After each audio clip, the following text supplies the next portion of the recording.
Good morning, children. Let us study this poem in detail. At first, let us become familiar with some of the poetic devices used in this poem, My Mother at 66. Poetic devices are the figures of speech. They are used to beautify the language. The poet has very aptly made use of a number of poetic devices in this poem. So let us now in detail study about various poetic devices used by the poet Kamala Das in the poem My Mother at 66. My Mother at 66. This poem is written by Kamala Das. Some of the poetic devices in this poem are simile, alliteration, repetition.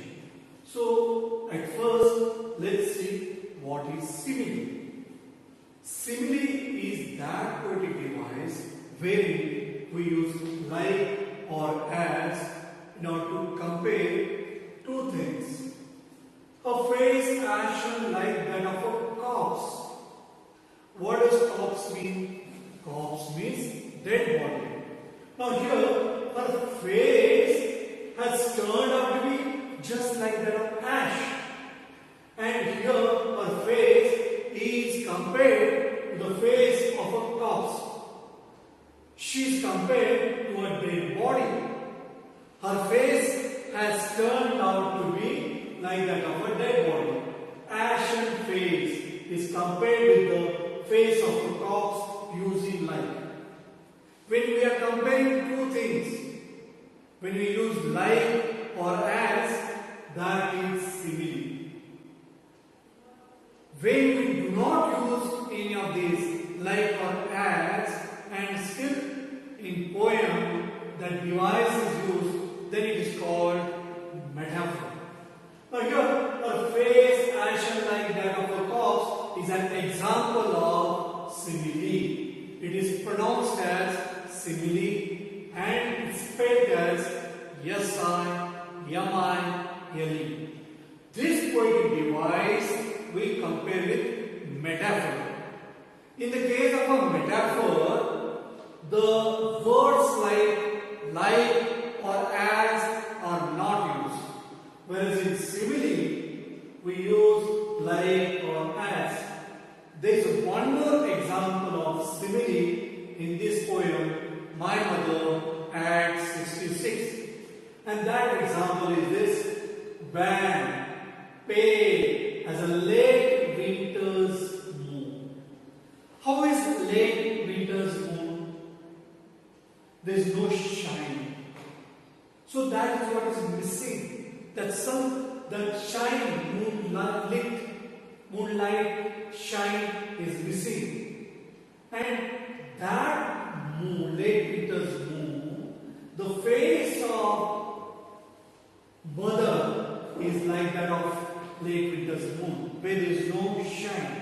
It has turned out to be pale. It has turned out to be wan, just like ash. So wan and pale face is compared with a late winter's moon. Remember, in the case of these two, in first one it's a like which is being used, and in the second one it's as which is used. And both these examples of similes. Now let us see the next one. Now alliteration. My mother beside me. Now here the first sound of the words my mother, me is repeated. See here, alliteration is a repetition of sound here. My mother beside me. Which sound is repeated there? Ma sound is repeated there. My, ma. Then mother. So here you can see my mother beside me. Your ma sound is repeated, and this is an example of alliteration. Alliteration is also an important poetic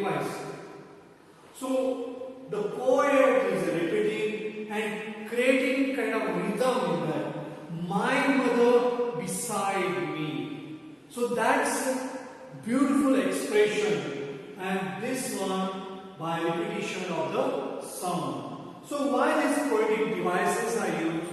It is to beautify the poems. Now second example is, and felt that old familiar ache, my childhood's fear. See here, first sound is repeated here, felt, familiar, fear. So felt, familiar, fear. Which sound is repeated there? First sound is repeated. Felt, familiar and fear. And we have to look for the first sound which is there in those lines. So felt, familiar, fear, word sound is the same. They are repeated again and again. And what is alliteration? Alliteration is a repetition of sound. My mother beside me. My mother next to me. But you have to look for here, in the case of alliteration, the sounds which are being repeated. In the first example, it's the ma sound which is repeated. My mother beside me. Ma, ma, ma. Whereas in this example, it's a four. Felt, familiar and fear. And felt that old familiar ache. My childhood's fear.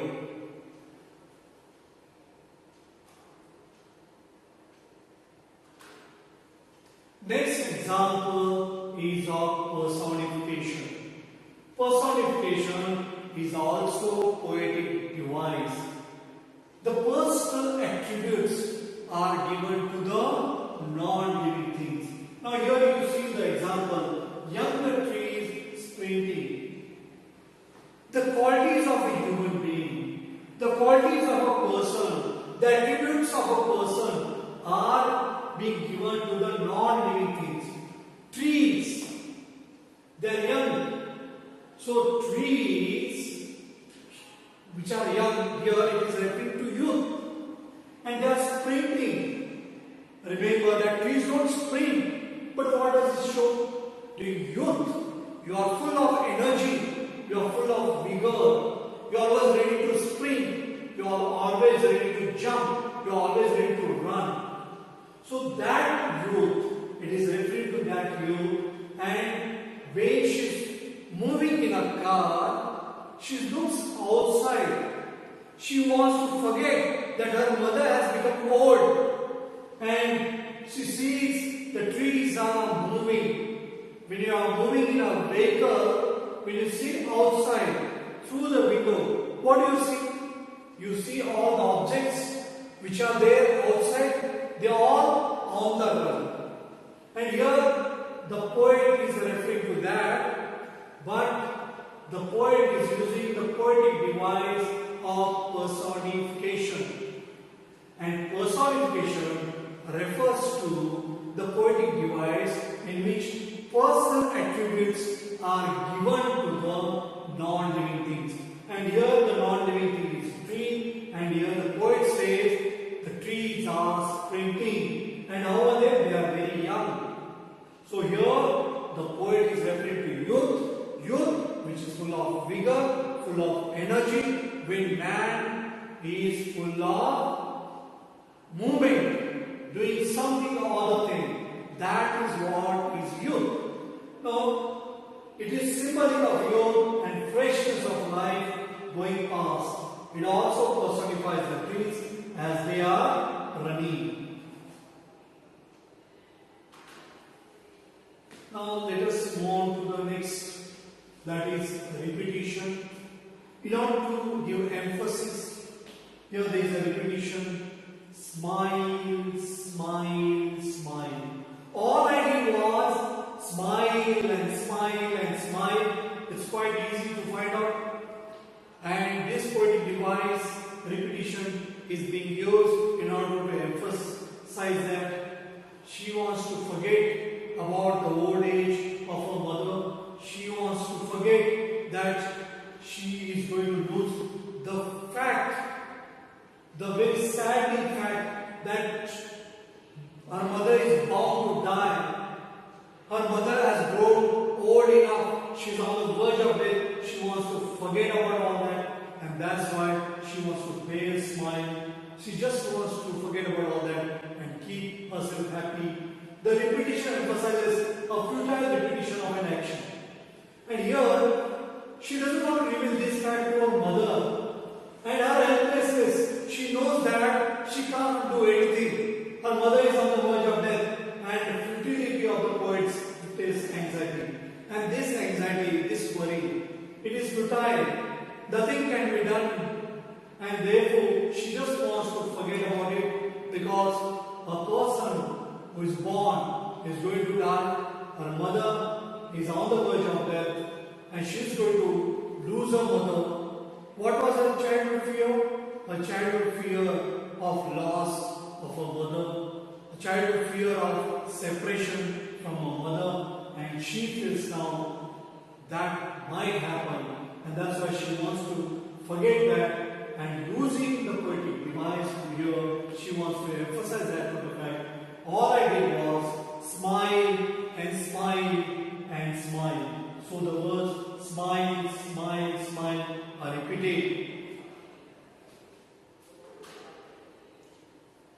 Now your imagery, the visual imagery, the pictures that are created in our minds. Doors open, mouth, a corpse. Now here, mother is dozing, she is sleeping, but how the corpse looks, how the dead body looks. The dead body, when you see that, mother looks like that of a dead body. She is dozing, her mouth is open.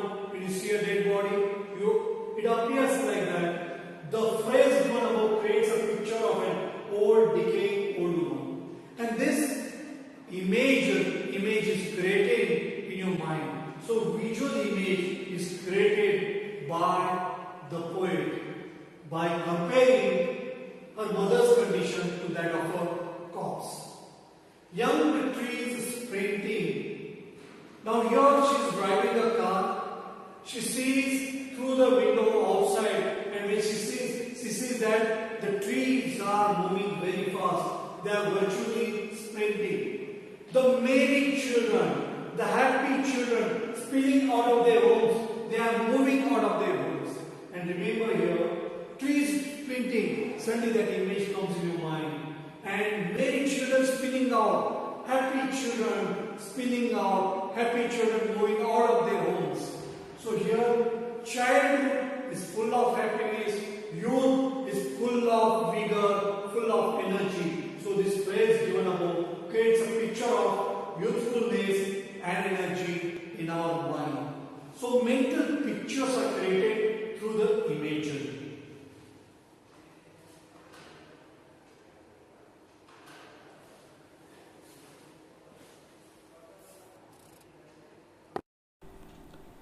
My mother at 66. We already seen some of the poetic devices used in this poem.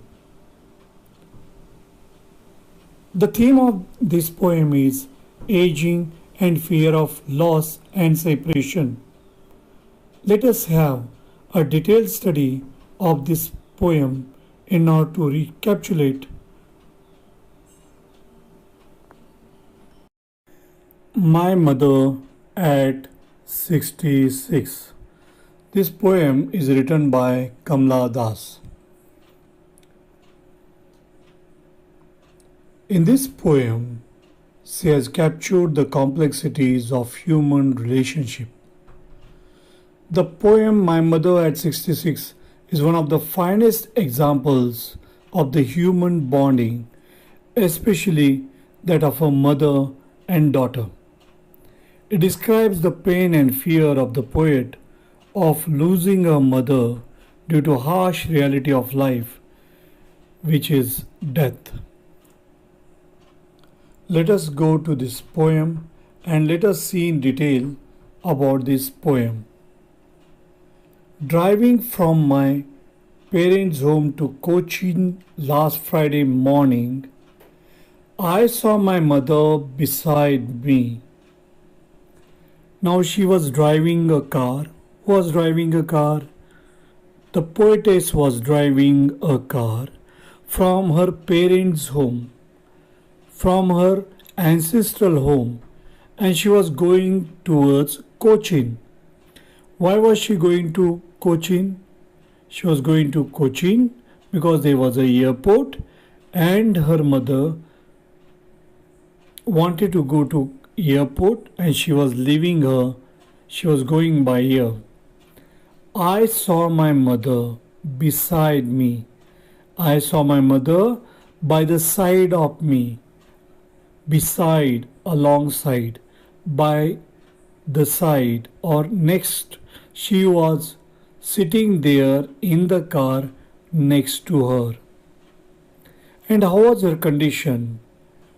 Dozed, open mouthed, her face ashen like that of a corpse, and realized with pain. Now, how was she? She was dozing. She was dozing means she was taking a nap. She was sleeping. Open mouthed. Her mouth was open. Her face ashen like. Her face was looking like ash, pale, grey like ash. Now here the poet has used the poetic device simile. Her face ashen like that of a corpse. Her face is compared to that of a corpse, to dead body. What does corpse mean? Corpse means dead body. Now this is an example of simile. Her face ashen like that of a corpse and realized with pain. Now she realized with pain. Now here what she has realized? She has realized that she was as old as she looked. She was looking quite old. She had grown old. And this thought probably made her to think about her death. She was on the verge of death. And a person, when he is an old man, is bound to die sooner.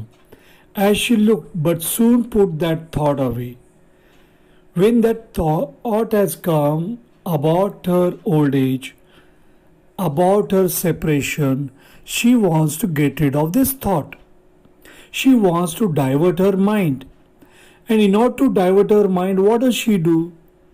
And looked out at young trees sprinting. The merry children spilling.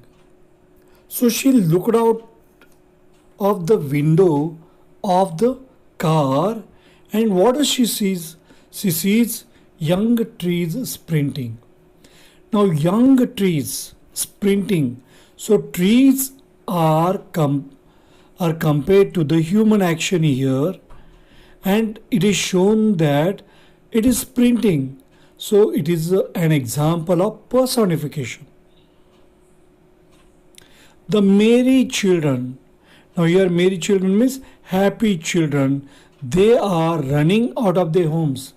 They are moving out of their homes. Merry children spilling out of their homes.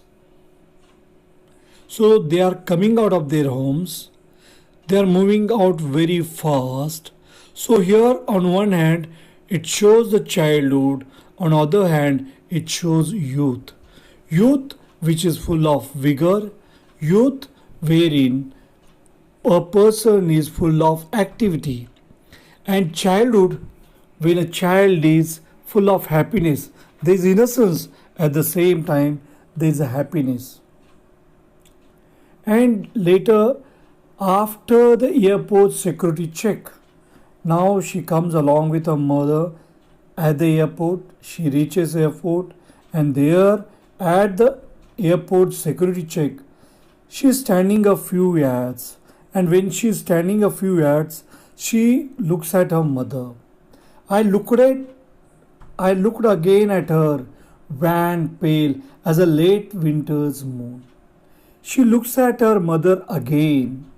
And how does she find? She finds her wan. She finds that her face has turned pale. She has become very weak. She has become very dull. Now pale means colorless, dull, wan. So she is now comparing with late winter's moon. Now late winter's moon, it doesn't have a shine. The moon in winters, particularly late winter, it is not shiny. And here mother's face had lost her youth. It has lost her shine. So youthly vigor is missing there. And she felt that old familiar ache. So that pain, probably the fear, my childhood's fear. Now what is that fear? That fear of separation. That fear of loss of a mother. That she is going to lose her. That she is going to die. So this fear, probably when she was a child, that probably I am going to lose my mother, that thought comes back to her. And this thought is a very sad to her. And she is not able to bear that pain of separation from her mother. And that's why that familiar ache, probably that pain, probably when she was a child, she was feeling about that childhood fear. When it comes to her, she wants to forget about her. She wants to get rid of that. And therefore what she does, but all I said was, see you soon, Amma. She knows that a person who is born, a person who is quite old, is bound to die. And she feels that her mother is about to die. And that's why she wants to forget about her. And probably she feels that this is the last time she's seeing her mother. She wants to hide that fear. And when she wants to hide that fear, she keeps on smiling. She keeps on smiling. And when she keeps on smiling, and she just wants to forget about all that, and that's why she just says, see you, Amma. Because she feels that she is not going to see her again. And to get rid of this thought, she just says, see you soon. And she bears the smile. She keeps on smiling because she wants to just forget about all that. She is trying to hide her fear and facing her mother. She doesn't want her to become aware of all that. And you can see here there's a repetition. Smile and smile and smile. All I did was smile and smile and smile. So in order to emphasize, there's a poet has used that repetition use of smile is here. So here the literary device which is used here is repetition.